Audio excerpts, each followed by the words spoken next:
اچھا، انسانیت کی کہانی یہ شروع کہاں سے ہوتی ہے؟ جب بھی یہ سوال آتا ہے نا تو سب سے پہلا نام جو ذہن میں آتا ہے وہ ہے آدم کا۔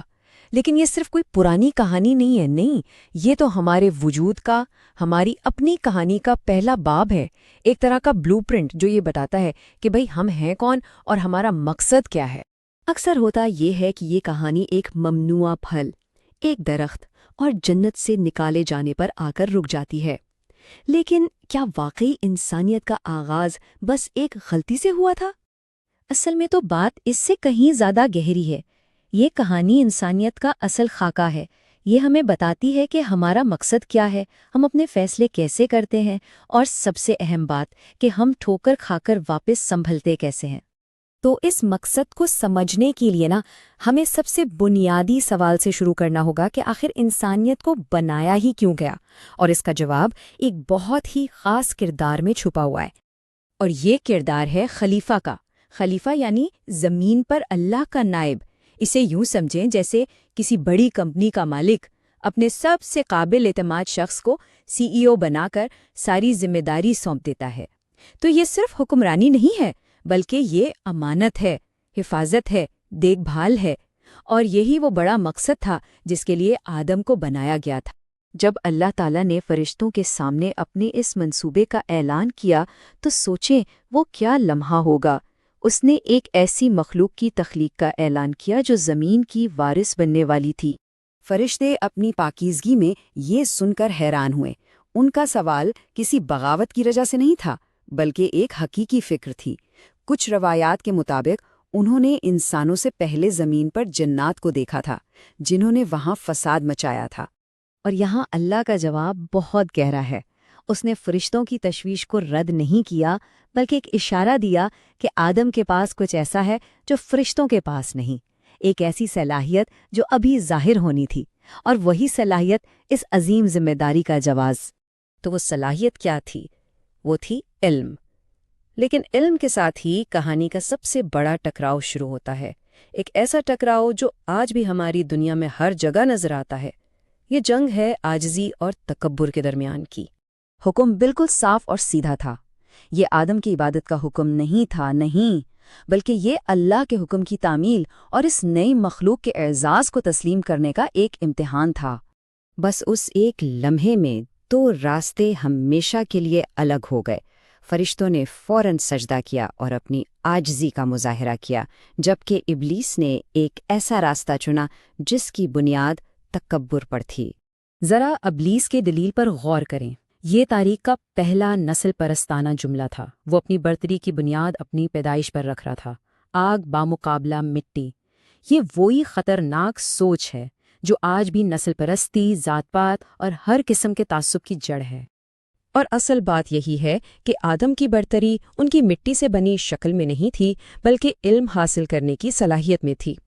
یہ سیکھنے کی، چیزوں کو نام دینے کی اور سمجھنے کی قابلیت ہی تھی جس نے انہیں فرشتوں پر بھی فضیلت دی۔ فرشتوں نے اپنی لا علمی کو مانا، جبکہ آدم نے اپنی خداداد صلاحیت کا ثبوت دیا۔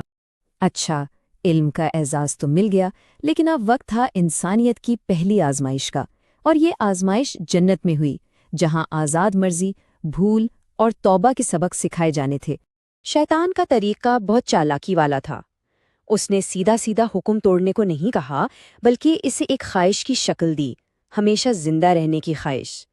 اس نے ہمدرد ہونے کا ناٹک کیا اور ان کی بھول سے فائدہ اٹھایا، جو کہ انسانی فطرت کا ایک حصہ ہے۔ اور یہاں انسانیت کا سب سے خوبصورت پہلو سامنے آتا ہے۔ جیسے ہی آدم اور حوا کو اپنی غلطی کا احساس ہوا، انہوں نے کسی اور پر الزام نہیں ڈالا، کوئی بہانہ نہیں بنایا، انہوں نے فوراً ذمہ داری قبول کی اور اللہ سے معافی مانگی۔ یہ دعا، توبہ کا یہ طریقہ انسانیت کے لیے ایک انمول تحفہ ہے۔ اور یہ جو موازنہ ہے نا، یہ انسانی تجربے کا بالکل مرکز ہے۔ دیکھیں، غلطی کرنا تو انسان ہونے کا حصہ ہے، ہم سب کرتے ہیں۔ اصل امتحان تو یہ ہے کہ غلطی کے بعد ہوتا کیا ہے۔ کیا آدم کی طرح ذمہ داری قبول کی جاتی ہے، یا پھر ابلیس کی طرح اپنے غرور میں اور ڈوب جایا جاتا ہے؟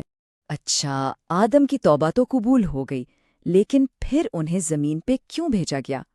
اکثر لوگ اسے سزا سمجھتے ہیں، لیکن کہانی ہمیں ایک بالکل مختلف تصویر دکھاتی ہے۔ یہ سزا نہیں تھی، بلکہ ایک نئے باوقار مشن کا آغاز تھا۔ تو اہم نقطہ یہ ہے کہ منصوبہ ہمیشہ سے زمین ہی کا تھا۔ جنت تو ایک ٹریننگ گراؤنڈ تھا، ایک ایسی جگہ جہاں انسانیت نے آزاد مرضی، غلطی اور توبہ کے بارے میں وہ اہم سبق سیکھے جو زمین پر ان کے مشن کے لیے ضروری تھے۔ اس پورے سفر کو اگر دیکھیں تو ہر قدم بالکل منطقی لگتا ہے۔ پہلے تخلیق، پھر علم کا اعزاز، پھر آزمائش، پھر توبہ کا سبق اور آخر میں زمین پر اصل مشن کا آغاز۔ یہ ایک مکمل خدائی منصوبہ تھا۔ لیکن زمین پر مشن شروع ہوتے ہی وہ ٹکراؤ جو شیطان اور آدم کے درمیان ہوا تھا، اب خود انسانی خاندان کے اندر ظاہر ہونے لگا۔ یہ کہانی صرف اس بارے میں نہیں ہے کہ کس نے کیا پیش کیا، نہیں، یہ نیت کی کہانی ہے۔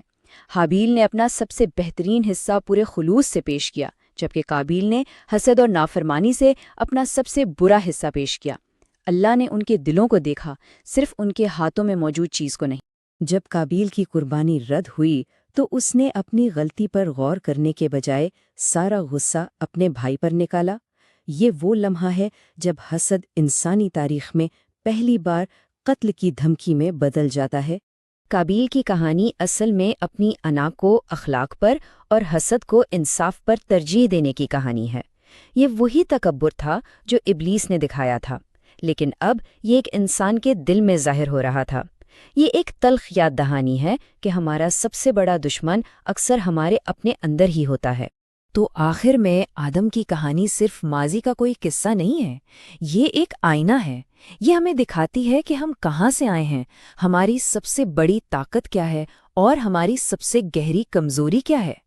تو سوال یہ ہے کہ جب ہماری زندگیوں میں کوئی ممنوع درخت سامنے آتا ہے تو ہم کون سا راستہ چنتے ہیں؟